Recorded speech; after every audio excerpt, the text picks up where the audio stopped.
Bismillahirrahmanirrahim. Assalamu alaikum. My name is Hamza and you are watching Hamza's Math Lab. आज हम start करने जा रहे फर्स्ट यूनिट क्लास 7th के mathematics का जो अफाकसन सीरीज़ का न्यू कोर्स है और फर्स्ट चैप्टर का नाम है रैशनल नंबर्स। इस लेक्चर में हम रैशनल नंबर्स के बारे में पढ़ेंगे और इसके रिलेटेड जो कॉन्सेप्ट्स है उसके बारे में हम पढ़ेंगे। ठीक है, तो रैशनल नंबर्स को समझने के लिए सबसे पहले हमें समझना होगा कि नेचुरल नंबर्स क्या होते हैं, फिर इंटीजर्स, होल नंबर्स, वो नंबर्स क्या होते हैं, फिर इनको हम आएंगे, इनको हम एक्सप्लेन करेंगे। ठीक है, तो पहले हमारे पास है नेचुरल नंबर्स। ठीक है, नेचुरल नंबर्स।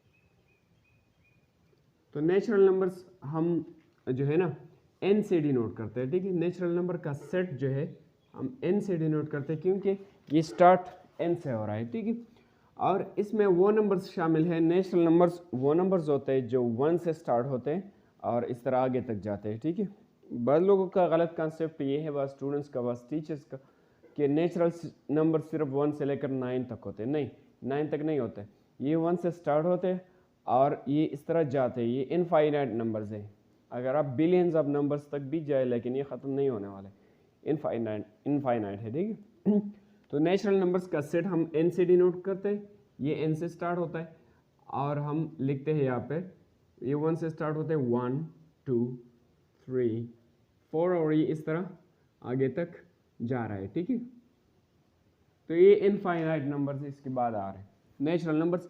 इनको हम काउंटिंग नंबर्स भी बोलते हैं। ठीक है, नेचुरल नंबर्स को हम बोल सकते हैं काउंटिंग नंबर्स, काउंटिंग नंबर्स। ठीक है,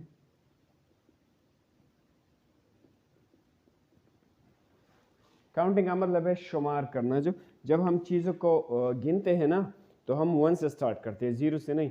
हम जब गिनते हैं 1 2 3 तो 1 से स्टार्ट करते हैं। अगर 0 से स्टार्ट किए तो फिर एक मिसिंग होगा, तो इस तरह इसको काउंटिंग नंबर्स भी इसी वजह से बोले जाते हैं। ठीक है, नेचुरल नंबर्स हैं। फिर इसके बाद आ रहे हैं, इसमें 0 मौजूद नहीं है। इसके बाद जो नंबर्स आ रहे हैं उन्हें हम कहते हैं, ये नेचुरल नंबर्स हुए। उसके बाद जो नंबर्स आ रहे हैं उन्हें हम कहते हैं होल नंबर्स। ठीक है, होल नंबर्स।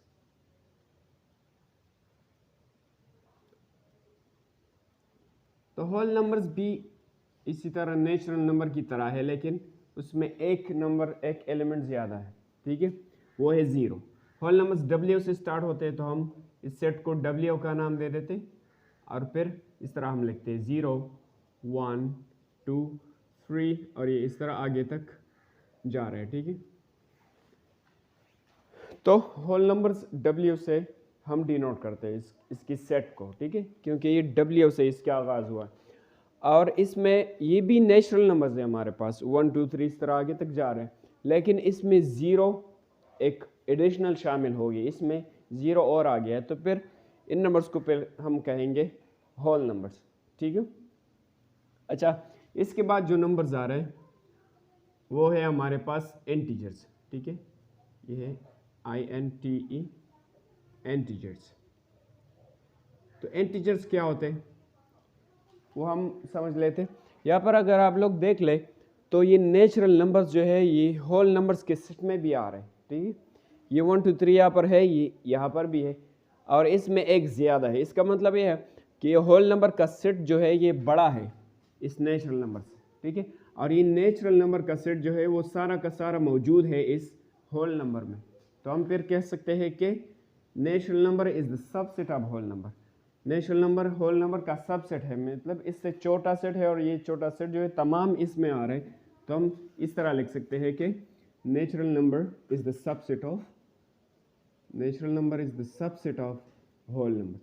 ठीक है, आप लोगों ने सेट थ्योरी में पढ़ा होगा ना, नेचुरल नंबर्स होल नंबर्स का सबसेट है और सबसेट को हम वेन डायग्राम के ज़रिए इस तरह लिख सकते हैं कि ये नेचुरल नंबर है।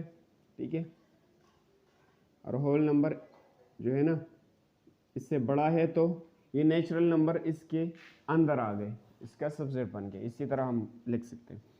इसके बाद आ रहे हैं इंटीजर्स। तो इंटीजर्स में हमारे पास नेगेटिव नंबर्स भी होते हैं। अगर हम यहाँ पर देख लें, नेगेटिव नहीं है, इसमें 0 नहीं है, इसमें 0 है लेकिन नेगेटिव नंबर्स नहीं है, -1, -2। इंटीजर्स में हमारे पास नेगेटिव भी होते हैं और नेगेटिव आमतौर पर डायरेक्शन को शो करते हैं। फॉर एग्जांपल एक शख्स इस तरफ जाता है, इस तरफ जाते हैं तो हम पॉजिटिव लिखते हैं राइट साइड पे, जब इस तरफ से जाते हैं तो फिर नेगेटिव होगा, ठीक है। तो इसमें किस तरह के नंबर्स होते हैं, बीच में हमारे पास होता है 0, फिर इस तरह इस 1, 2, 3 और ये आगे तक जा रहे हैं, ठीक है। और इससे इस साइड पे हम नेगेटिव नंबर्स लिखते हैं, -1, -2, -3 और ये इस तरह जा रहा है, ठीक है। इसको माइनस ना बोले, ये नेगेटिव है, ठीक है, इसका साइन नेगेटिव है। अच्छा तो इंटीजर्स हमारे पास इस टाइप का होता है, इससे हम डिनोट करते हैं इस सेट को z के ज़रिए, ठीक है। और ये z भी है, ये आम z नहीं है, इसका ये साइड जो है एक डबल होता है, इसको हम बोलते हैं डबल स्ट्रोक। ये साइज थोड़ा सा डबल होता है तो इसको हम बोलते हैं double stroke in English language. और इसमें 0 होता है और इस तरफ पॉजिटिव नंबर्स, इस तरफ नेगेटिव, ठीक है। अब तो लोग तो सोच रहे होंगे कि यह तो इंटीजर्स i से स्टार्ट होता है, तो हम यहाँ पर हम i क्यों नहीं लिखते हैं, जिस तरह ये n लिख दिया, ये w लिख दिया, तो यहाँ पर i क्यों नहीं है। तो इसकी एक वजह है जी, ये नंबर्स जिन लोगों ने इन्वेंट जो है ना वो जिन मैथमेटिशियंस ने इन नंबर्स पर कार्य किए हैं, ठीक है, तो वो मैथमेटिशियंस जर्मन थे, ठीक है। वो जर्मनी जो कंट्री है जर्मन, वो वहाँ के थे। और जर्मनी में नंबर्स को क्या बोलते हैं, जर्मन लैंग्वेज में नंबर्स को बोलते हैं नंबर्स, इट इज कॉल्ड ज़ेलन, ठीक है, ज़ेलन। जर्मनी लैंग्वेज में नंबर्स को बोलते हैं ज़ेलन और ये z वहाँ से लिया गया है और इस यहाँ पर पुट कर दिया गया है, ठीक है। तो अगर आप कोई आपसे पूछिए z क्यों लिखते हैं हम i क्यों नहीं लिखते, तो ये नंबर्स जो है ना जर्मनी वालों ने इन्वेंट किए हैं, ठीक है। तो उन्होंने अपना नाम दिया हुआ है और नंबर्स को जर्मनी के लैंग्वेज में क्या बोलते हैं, ज़ेलन। तो z यहाँ से लिया गया है और यहाँ पुट किया गया है, ठीक है। तो ये हमारे पास इंटीजर्स है। अगर आप लोग इंटीजर्स को देखें तो इसमें नेचुरल नंबर्स भी शामिल हैं। अगर आप लोग देखें 1, 2, 3 इस तरफ जा रहे हैं ना, तो इसमें नेचुरल नंबर्स भी शामिल हैं। और आप लोग देख लेते 0 भी इसमें है, तो 0 नंबर भी 0 भी इसमें है, तो होल नंबर्स भी इसमें शामिल है, ठीक है। और इसके अलावा और नंबर्स भी है जो इस तरफ जा रहे हैं, ठीक है। पॉजिटिव नंबर इस साइड पे, लेकिन नेगेटिव नंबर इस साइड पे, तो इसमें नेचुरल भी आ गए, होल भी आ गए और इसके अलावा और भी आ गए, ठीक है। तो हम कह सकते हैं कि ये इंटीजर्स का इंटीजर का सेट जो है ये इन दोनों से बड़ा है, मींस कि ये दोनों नेचुरल और होल नंबर्स ये सबसेट है किसके, इंटीजर्स के, ठीक है। तो हम कह सकते हैं कि यहाँ पर लिखेंगे कि नेचुरल नंबर तो सबसेट हुआ होल नंबर का और होल नंबर सबसेट हुआ किसका, इंटीजर्स का, ठीक है, इस तरह। तो नेचुरल नंबर होल नंबर का सबसेट है तो इस तरह मैंने लिख दिया था, और इंटीजर इससे भी बड़ा है तो ये सब इसके अंदर आएगा, ठीक है। इंटीजर्स मैंने सबके बाहर लिख दिया, मतलब ये सब इसके अंदर आ गए। अब इसके बाद हम डिस्कस करेंगे जो है हमारे रेशनल नंबर्स है, ठीक है। तो हमारे पास जगह थोड़ा कम है तो मैं इसको इन नंबर्स को थोड़ा अच्छा ठीक है हटाने की ज़रूरत नहीं है। तो रेशनल नंबर्स हमारे पास किस तरह होते हैं, वो क्यों पे हम डिनोट करते हैं, ठीक है। रेशनल नंबर्स पहले मैं यहाँ पर लिख लूँ, रेशनल नंबर्स, रेशनल नंबर्स। तो रेशनल नंबर्स हमारे पास डिनोट होते हैं क्यों पे, ठीक है, ये क्यों पे डिनोट होते हैं और इस तरह लिखे जाते हैं p बाई क्यों, such that p and q belongs to set of integers and q is not equal to 0, ठीक है। इस तरह का सेट हम बनाते हैं, ठीक है। तो रेशनल नंबर्स हमारे पास वो नंबर्स होते हैं जो हम इसी फॉर्म में लिख सकते हैं, p और q, ठीक है। और p और q क्या चीज़ है, p भी हमारे पास एक इंटीजर ही है, ठीक है। p भी हम इस सेट से लेंगे, और क्यों नीचे जो नंबर आ रहे हैं वो भी हम इस सेट से लेंगे, इंटीजर से लेंगे, ठीक है। और नीचे वाला क्यों जो है ये ज़ीरो नहीं होनी चाहिए, ठीक है। अगर ज़ीरो हो गए तो ज़ीरो जब डिवीज़न में आता है तो मामला क्रिएट कर देता है, ठीक है। फिर ज़ीरो पर डिवीज़न नहीं हो सकती, तो इस तरह ये ज़ीरो नहीं होना चाहिए। और ये पी और क्यू जहाँ भी हम लेते हैं वो हम इंटीजर से लेंगे। तो कोई भी नंबर अगर हम इस फॉर्म में लिख सकते हैं तो उसे हम बोलते हैं इंटीजर, सॉरी रेशनल नंबर्स, ठीक है।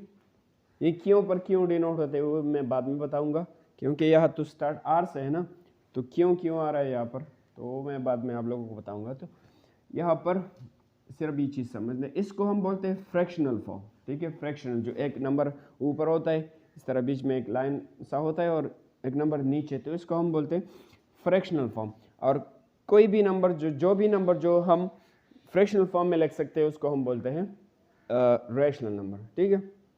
फॉर एग्जांपल मैं कुछ एग्जांपल्स ले लेता हूँ। फॉर एग्जांपल मैंने यहाँ पर लिख दिया 2/3, 2/3 मैंने लिख दिया। अच्छा, इसको चेक करते हैं कि ये रैशनल है कि नहीं। तो आप लोग चेक कर ले, ये ऊपर वाला ये भी एक इंटीजर है, 2 एक इंटीजर है ना, मैंने इस सेट से ले लिया। ये नीचे वाला देख लिया 3 है, तो ये भी एक इंटीजर तो ही है, ठीक है। तो ये फिर क्या बन गया, ये हमारे पास एक रैशनल नंबर हुआ, ठीक है। एक दूसरा एग्जांपल ले लेते हैं। फॉर एग्जांपल -3/5, इसको देख लेते हैं कि ये इंटीजर है कि नहीं, सॉरी रैशनल नंबर है कि नहीं। तो ऊपर वाला देख ले, ये भी एक इंटीजर है, -3 इंटीजर्स में आ रहे हैं ना, और 5 ये जब आगे तक हम जाए तो इसमें 5 भी आता है, ठीक है। तो 5 भी एक इंटीजर है, 3 भी एक इंटीजर है, तो ये फिर क्या बन गया, ये एक रैशनल नंबर हुआ हमारे पास, ये भी एक रैशनल नंबर बन गया। जगह अगर आप मैं इस तरह लिख लूँ कि -5, मैंने इस तरह लिख दिया, तो अगर इसको चेक करना चाहे कि रैशनल है कि नहीं, तो ये तो इस फॉर्म में नहीं है, ठीक है। इस फॉर्म में तो ऊपर एक नंबर है, इस तरह एक बीच में एक लाइन सा होता है और नीचे भी एक नंबर, इस तरह या तो एक नंबर है, नीचे कोई नंबर वगैरह नहीं है, तो फिर ये रैशनल है कि नहीं, इसको हमने जानना है। तो मैथमेटिक्स में आप जिस कोई भी नंबर के नीचे 1 लगा रहे तो 1 लगाने पर उस नंबर पर कोई असर नहीं पड़ता, ठीक है। तो हम इसके नीचे क्या लगाएंगे, 1 लगाएंगे और इस पर कोई असर नहीं पड़ता, ठीक है। अब इसे देख ले कि ये रैशनल है कि नहीं। ऊपर भी एक इंटीजर है, -5 इंटीजर्स में है ना, यहाँ तक इसके बाद आगे जाए तो आता है, ठीक है। और नीचे भी एक 1 है, तो 1 भी एक इंटीजर है, तो फिर ये हमारे पास एक रैशनल नंबर है। अगर कोई ये 1 ना लेके आपको और इस तरह ही बता दे कि ये रैशनल नंबर है कि नहीं, तो आप लोग बोल सकते हैं कि हाँ ये रैशनल नंबर है, क्योंकि इसको हम इस तरह लिख सकते हैं, ठीक है। तो ये रैशनल नंबर बन गया। ये तो इस फॉर्म में दिखाई नहीं दे रहा, लेकिन इस फॉर्म में हम कन्वर्ट कर सकते हैं, ठीक है। तो जो कोई नंबर भी हम कन्वर्ट कर सकते हैं उसको हम बोलते हैं रैशनल नंबर, ठीक है। कुछ और एग्जांपल्स ले लेते हैं। फॉर एग्जांपल मैंने एग्जांपल लिया 2.5, भाई ये कहाँ से आ गया, तो इसको हम रैशनल नंबर बोलेंगे कि नहीं। तो ये तो इस फॉर्म में नहीं, P/Q फॉर्म में नहीं है, तो फिर इसको रैशनल नंबर किस तरह बोल सकते हैं। तो P/Q फॉर्म में तो है नहीं, लेकिन इसको हम कन्वर्ट कर सकते हैं, ठीक है। किस तरह कन्वर्ट कर सकते हैं। तो इस पॉइंट को ख़त्म करने के लिए मैं नीचे लगाऊंगा 1, और यहाँ पर 1 डिजिट आ रहा है तो इसकी जगह 0, और ये पॉइंट ख़त्म हुआ, ठीक है। पिछले क्लासेस में भी आप लोगों ने पढ़ा था कि हम पॉइंट को किस तरह रिमूव करते हैं। इसके नीचे 1 लगाते हैं, इसके बाद जितने डिजिट्स आ रहे हैं उसकी जगह हम ज़ीरोज़ लगाएंगे। तो इस तरह मैंने ये पॉइंट ख़त्म किया, तो ये इस तरह बन गया। अगर अब इसको देख ले कि ये रैशनल नंबर है कि नहीं, तो ऊपर भी इंटीजर है ना 25, अगर इसमें आगे तक जाएंगे 25 आएगा ना, तो ये 25 भी इंटीजर है, और 10 भी एक इंटीजर है। हम इस तरफ जाएंगे, इस तरफ जाएंगे तो 10 भी इसमें आ रहा है, 10 भी एक इंटीजर है हमारे पास, तो फिर ये नंबर रैशनल है, ठीक है। यहाँ पर दिखाई नहीं दे रहा है P/Q फॉर्म में, लेकिन हम कन्वर्ट कर सकते हैं, तो फिर हम कह सकते हैं कि ये हमारे पास एक रैशनल नंबर है, ठीक है। तो इस तरह के कुछ एग्जांपल्स आप लोगों को आएंगे। अच्छा, एक और एग्जांपल लिख लेता हूँ।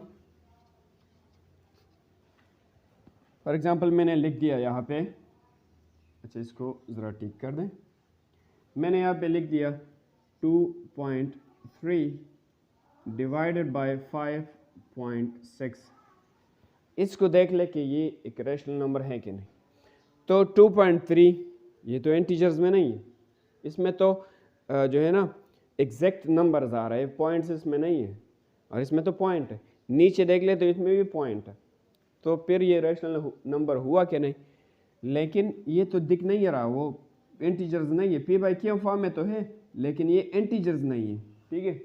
तो इनको इंटीजर्स में हम कन्वर्ट कर सकते हैं। किस तरह, आइए देखते हैं। हम इस तरह लिख सकते हैं कि इससे ये पॉइंट ख़त्म करने के लिए मैं लिखूँगा नीचे पॉइंट की जगह 1 और इस 3 की जगह मैंने लिख दिया 0, तो ऊपर पॉइंट ख़त्म हो गया, ठीक है। फिर इस नीचे वाले की जगह मैं क्या करूँगा, मैं ऊपर लिखूँगा, इस पॉइंट की जगह ऊपर लिखूँगा 1। ये नीचे है तो इसका जो है ना पॉइंट ख़त्म करने के लिए 10 हम ऊपर लगाते हैं, ये ऊपर है तो हम नीचे लगाएंगे। तो पॉइंट की जगह मैंने 1 लगा दी, यहाँ पर 1 डिजिट है तो 1 0, तो फिर इससे पॉइंट ख़त्म किए, ठीक है। अब इन दोनों का हमने क्या करना है, इसको मल्टीप्लाई करेंगे।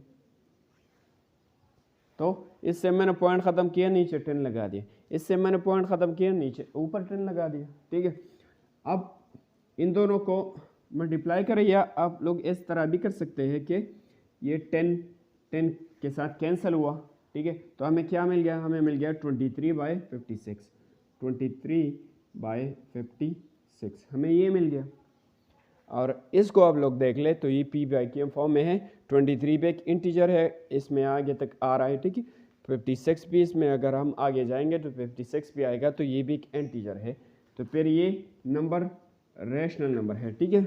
और ये किससे आया था, ये नंबर तो इस फॉर्म से आया था ना, इससे आ गया था, तो ये भी हमारे पास एक रैशनल नंबर है, ठीक है। तो ये रैशनल तो दिखाई नहीं दे रहा, लेकिन हम इसको कन्वर्ट कर सकते हैं, तो फिर ये रैशनल है, ठीक है। तो अगर आप लोग देख लें इन नंबर्स को ऊपर जो नंबर्स आ रहे हैं नेचुरल नंबर्स, ठीक है, ये नेचुरल नंबर्स में 1 है, फिर 2 3 इस तरह आगे तक जा रहे हैं, ये भी सारे रैशनल नंबर्स है, क्योंकि ये तो पी बाई क्यू फॉर्म में नहीं है, लेकिन हम अगर नीचे 1 लगा रहे तो ये रैशनल बन गया, इसके नीचे 1 लगा रहे तो रैशनल बन गया। और मैंने कह दिया कि 1 लगाने से कोई असर नहीं पड़ता इस पर, इसके नीचे 1 लगा रहे तो रैशनल बन जाता है। इसके इस तरह 4 के नीचे 5 के नीचे 6 7 इस तरह आगे तक जाए और उसके नीचे 1 लगाए तो सारे रैशनल बन जाते हैं। तो ये सारे नेचुरल नंबर्स जो है ये सारे रैशनल नंबर्स भी हैं, ठीक है। तो इन नंबर्स को हम रैशनल नंबर्स भी बोल सकते हैं। इसका मतलब ये है कि ये रैशनल नंबर, ये नेचुरल नंबर्स जो है ये रैशनल नंबर्स का सबसेट है, ठीक है। अच्छा, ये सारे रैशनल नंबर में आ सकते हैं। अगर हम इनको देख ले तो ये भी सारे रैशनल नंबर्स हैं। अगर आप लोग देख ले यहाँ पे इन होल नंबर्स को, तो 0 1 2 3 इस तरह आगे तक जा रहे हैं ना, इसके नीचे 1 लगा दे तो रैशनल बन गया, इसके नीचे 1 लगा दे 1 1 तो रैशनल बन जाते हैं। इसका मतलब ये है कि ये तमाम सेट जो है ये हमारे पास एक रैशनल नंबर ही है, ठीक है। अगर आप इंटीजर्स को देख लें तो इंटीजर्स भी सारे के सारे रैशनल नंबर्स हैं। इन तमाम के नीचे आप लोग 1 लगाते रहें और ये रैशनल बन जाएंगे, तो ये भी सारे रैशनल नंबर्स ही हैं, ठीक है। तो हमने देख लिया कि ये भी रैशनल नंबर्स में आते हैं, ये भी रैशनल नंबर्स में आते हैं और ये भी रैशनल नंबर्स में आते हैं। तो ये तमाम जो है ये तीनों सेट्स Z, W और N ये रैशनल नंबर्स के सबसेट है, ठीक है। तो हम कह सकते हैं, मैंने लिख दिया कि natural number is the subset of W whole numbers, W rational numbers का सबसेट है और इंटीजर्स का सबसेट है, और Z जो है ये इंटीजर्स ये रैशनल नंबर्स का सबसेट है, ठीक है। तो ये तमाम इसमें आ गए, मैंने इस तरह लिख दिया कि ये क्यों इन सब से आगे, तो ये N W Z ये तमाम इस क्यों के अंदर ही आते हैं, ठीक है। तो ये तमाम रैशनल नंबर्स हैं, ठीक है। रैशनल नंबर्स इनसे बड़ा है, सबसे बड़ा है। अच्छा, ये देखते हैं कि इनको क्यों से क्यों डिनोट किया जाता है। यहाँ पर तो R से स्टार्ट हो रहे हैं, तो हमें चाहिए कि यहाँ पर R लगा दें। क्यों लिखते हैं, तो अगर आप इस फॉर्म को देख लें ये डिवीजन फॉर्म में है, ठीक है। अगर आप लोग को याद हो तो हम जब डिवीजन करते हैं तो यहाँ पर जो नंबर होता है उसको हम बोलते हैं डिवाइज़र, ठीक है। यहाँ पर जो नंबर होता है उसको हम बोलते हैं डिवाइडेंट, ठीक है, हम डिवाइडेंट बोलते हैं। इससे जो नीचे यहाँ पर आता है वो उसको हम बोलते हैं रिमाइंडर, ठीक है। और उससे ऊपर जो आंसर आता है उसको हम बोलते हैं कोशेंट। तो आप लोगों ने ये चीज़ आप लोगों को याद होगी। इसको यहाँ पर जो नंबर होता है डिवाइज़र, फॉर एग्जांपल इस तरह मैंने लिख दिया, तो सॉरी इस तरह नहीं लिख सकते, तो 5 2 ज़ार 10 और से 2 आ गया। तो यहाँ पर जो नंबर है 5 डिवाइज़र है, 12 जो है वो डिवाइडेंड है, और 2 कोशेंट है, और ये 2 जो आ रहा है ये 2 रिमाइंडर, ठीक है। इस तरह हम, तो अगर आप इसको देख ले तो ये भी तो डिवीजन फॉर्म में है ना, P बाई Q, ये तो डिवीजन पे है। डिवीजन यहाँ पर ये P जो है ना तकसीम हो रहा है, डिवाइड हो रहा है Q पे, तो इसका आंसर जो आएगा उस आंसर को हम कोशेंट कहेंगे ना। लेकिन जो आंसर आते हैं वो हम ऊपर लिखते हैं, और उस आंसर को हम क्या बोलते हैं, कोशेंट। तो इससे जो आंसर आएगा वो हमारा क्या होगा, कोशेंट, ठीक है। मैंने इस तरह शॉर्टकट लिख दिया, तो आंसर जो हो वो कोशेंट कहलाएगा। और कोशेंट से हमने क्यों लिया यहाँ पर रैशनल नंबर्स को रिप्रेजेंट करने के लिए, तो ये क्यों यहाँ पर कोशेंट से आ गया, ठीक है। हम आर भी लिख सकते थे यहाँ पर, लेकिन आर कोई और नंबर्स के लिए भी यूज़ होता है। आज लोग अगले क्लासेस में पढ़ेंगे, आर हम यूज़ करते हैं रियल नंबर्स को डिनोट करने में, रियल नंबर्स के सेट को डिनोट करने में हम आर इस्तेमाल करते हैं। तो आर यहाँ पर नहीं लिखते, यहाँ पर हमने क्यों लिखा, और क्यों मैंने आप लोगों को बताया कि इस कोशेंट से आ रहा है, ठीक है। तो ये थी हमारे रैशनल नंबर्स। अगर वीडियो पसंद आ गए तो लाइक, कमेंट और सब्सक्राइब करना मत भूलिए। Thank you so much.